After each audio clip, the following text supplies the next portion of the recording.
Salam from Bishkek. This is the capital of Kyrgyzstan. And today we're out and about exploring this beautiful city. However, in our first impressions, we already seem to have some very stark differences that we've been observing. In the last month, we have been to a few more capital cities, and if we compare all those to Bishkek, Bishkek has a very different vibe. Like Bishkek feels so much more European than the other cities. However, it doesn't feel busy at all. It looks like it doesn't have a lot of big buildings. It looks like it has a lot of simple architecture. It definitely feels more Soviet than it does feel Asia.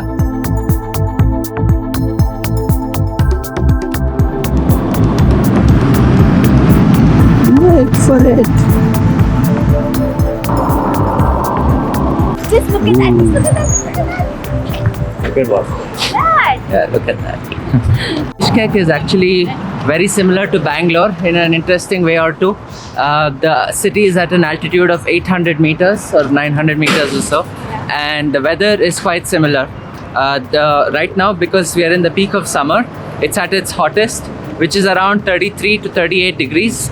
And at night it's pretty cool actually. We've been in the room for the last 2 days just getting used to, the new city, and then we did a little bit of walking around just to get a sense of it before we start vlogging. And also we fed on some Indian food. What are we doing, Shish? At the end of the street there is a beautiful cathedral. I think we should start our day with that. Okay, let's do it.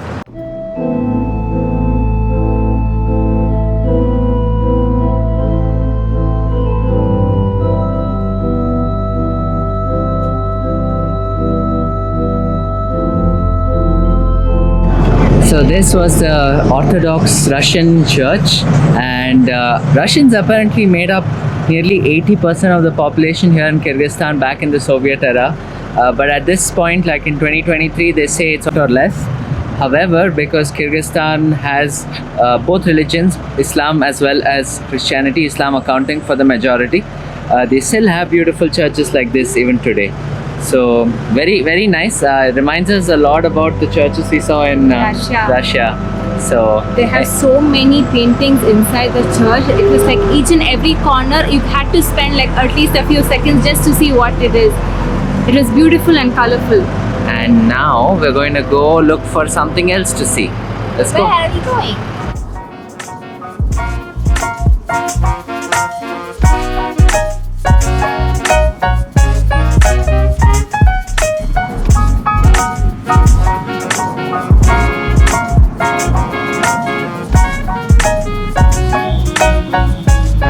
Also in Dushanbe and Tashkent, I observed that all the footpaths and everything was beautifully decorated with flowers. Yeah, but there was a lot of work which was going into those gardens. But here it's all natural. It's like it feels very raw, I like this. You can actually see that behind us.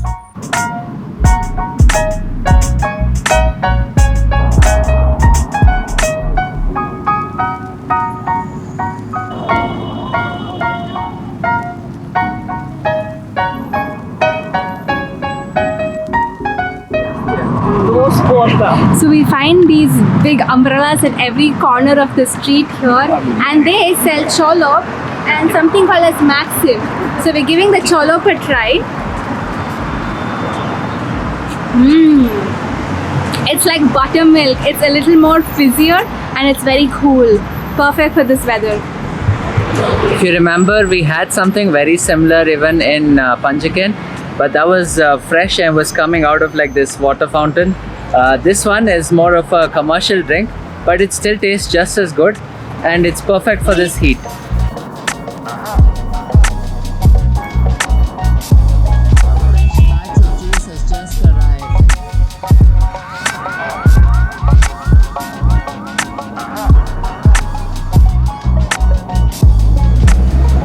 So here in Bishkek, there are many electric buses that ply, like this one here. It's called a trolley bus. And these buses are like they work very similar to the ones in Tashkent and Dushanbe. They pull power off the electric line that runs along the city roads, and then it silently whizzes across the city. And if you get one of these, you can go anywhere on that route, and you just have to pay 11 som. Yeah, 11 som is about 10 Indian rupees. Yeah. It's not just these trolley buses, they also have small minivans which they call it as marshrutka, and the prices on that is also very similar.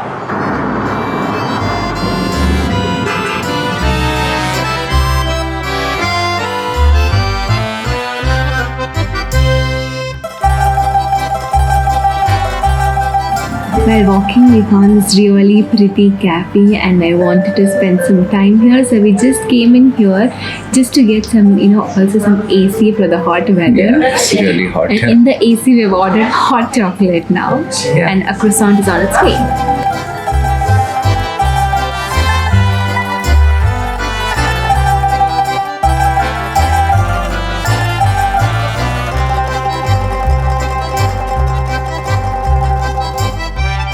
In my mind, Bishkek was like a small city with a fewer number of people. But surprisingly, they have a population of over 1 million people here. Apparently, in the 1800s, this town, when it was born, was only some 200 people or so. It was actually a tiny hamlet that eventually grew into something big during the Russian era. And until the 1990s, you could actually see the population blow up. But then now, as of 2023, 1 million, oh, that's just so unbelievable when you actually look outside and don't see as many people. Yeah.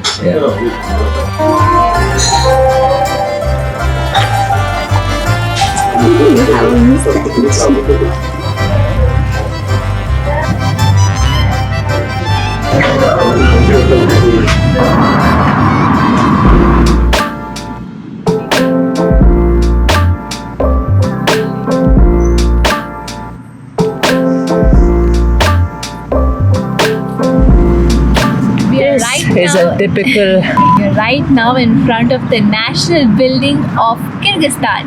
and this is made of marble on the front, and it's like a typical Soviet era design that you will see in almost every old corner of the city. This entire building has white marble on the front upper facade, but at the bottom it's like brown stones. So I guess it must be like a government office building theme, We also have a fancy fountain in front, but it's not working right now. Maybe we should come back at night. Yeah.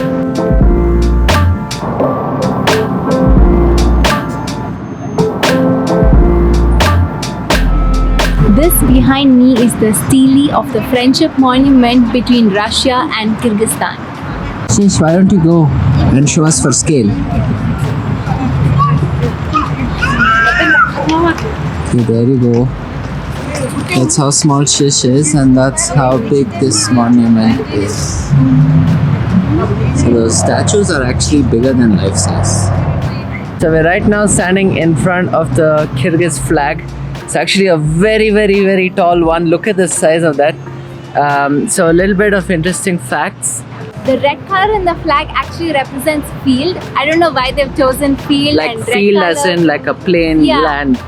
And in the center you will find a yellow sun, and in between the sun you'll find lines which actually represents the rooftop of a yurt camp. So basically, if you're inside a yurt and you're trying to look at the sun, that's the kind of image you see, and that's what is represented on the flag. And yurts, if you don't know, are actually homes of the nomadic people. Kyrgyzstan is home to the most number of nomadic people on this planet, and they all usually live in little yurts that we will hopefully find in the next few days as we travel this country. Okay, so we went inside the National Museum of Kyrgyzstan, and I just learned a couple of things. Bishkek and the older name Fishcake, both of them mean the churning of the fermented milk. It's basically the act of making the national drink, which is called kumis. So inside the museum, there's a lot of history, again, very similar to the museums in Dushanbe and Tashkent, where I could see that they have a story that dates back from the Neanderthal era all the way till the modern era. The most interesting one for me was the topmost floor about modern history. And I would say that it's almost very similar to what we learnt in Tajikistan. Kyrgyzstan was also part of the Soviet Republic for a very long time, and it became independent in the 1990s. Unlike the other countries which were kingdoms that became, a whole country, a republic, Kyrgyzstan is actually a bunch of tribes that were living together in this land, nomadic tribes mostly. And because of security reasons, they could not fight off the Chinese empires So that's why they joined the Russian Empire back in the 1800s. And then that's how they eventually became a part of Soviet Russia. And then in 1990s became an independent country of their own.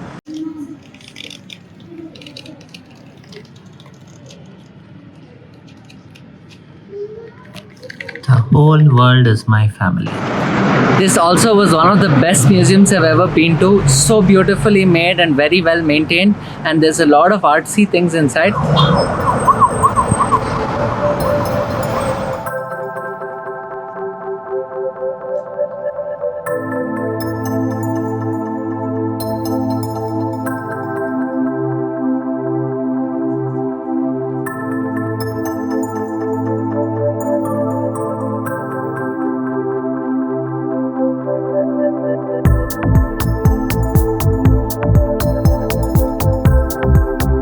What are you getting? Another cholo for the weather. Huh? Cholo? Chala? Huh? Cholo? Chala, okay. Chala. Cholo. No. Small. Маленький. 18. Oh, big or little? This I want for 18. Çekildi. Ne de? Çekildi. Kişineke çalap dedi. Cholo. Thank you. Ya.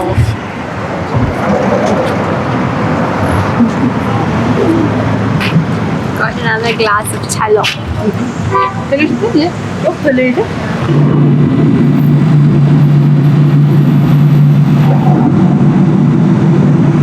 We just got our pizza. We have come to Papa John's. After so long.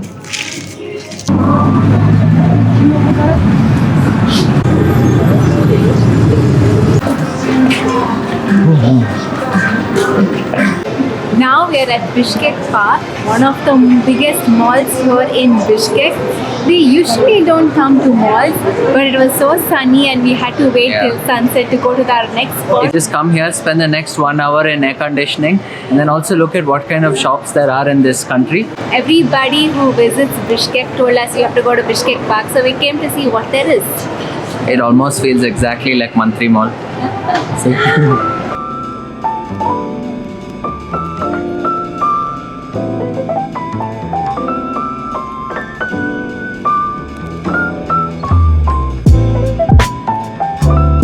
Just got the hotspot feature enabled on our SIM cards.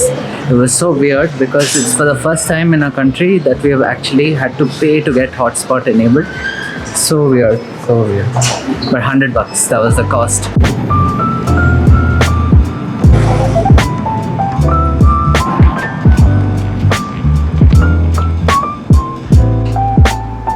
Are we going to do that one? Yeah, let's go. Are you sure? Let's go.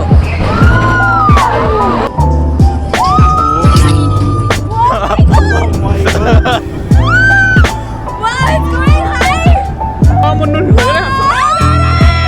Taking.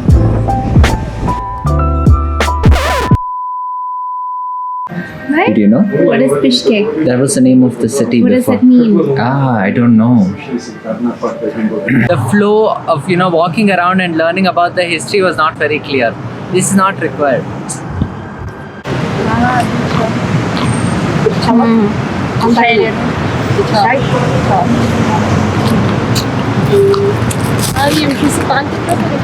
You said you didn't want it.